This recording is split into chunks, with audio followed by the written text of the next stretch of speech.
Bonjour, alors je me présente, je m'appelle Gladys, je suis connue sur les réseaux sociaux avec le pseudo Je défends mon enfant. J'ai été maman en 2015 et aujourd'hui je vais sur mes 45 ans.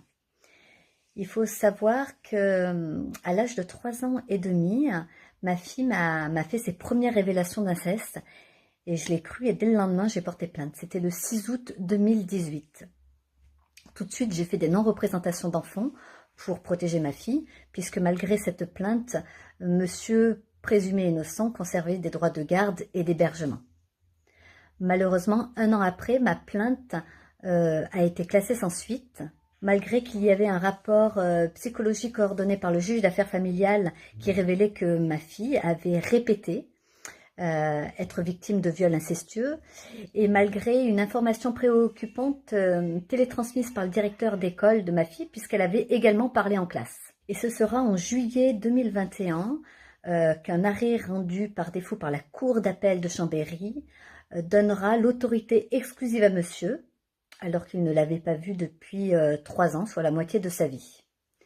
J'ai donc fait opposition et puis maintenant ça fait 1 an et demi que ça traîne et que j'attends une audience. Entre-temps, il faut savoir que j'ai fait 6 mois de détention provisoire en attendant un procès pour soustraction d'enfants. Procès qui a eu lieu et verdict qui est tombé en avril 2022. J'ai donc été condamnée à 24 mois d'emprisonnement, dont 18 en sursis avec des obligations à respecter pendant 3 ans. J'ai aussi fait appel et ça fait maintenant 1 an que j'attends une audience. Voilà, ça va faire bientôt 2 ans maintenant que je suis désenfantée et de manière brutale depuis le 1er juin 2021. Car comme dans la majorité des dossiers, j'ai été accusée de syndrome d'aliénation parentale et aussi de mentir pour vouloir me venger de monsieur. Voilà, il faut savoir qu'en France, en fait, la parole de l'enfant n'est pas écoutée. Et surtout, dès qu'un parent protecteur porte plainte pour inceste, il y a une justice qui est inversée, puisque c'est le parent protecteur qui perd la garde de l'enfant. En fait, c'est une double peine pour l'enfant qui a osé révéler l'inceste. Moi, je risque d'être de nouveau condamnée. Je risque de ne pas pouvoir récupérer ma fille, qui va avoir seulement 8 ans.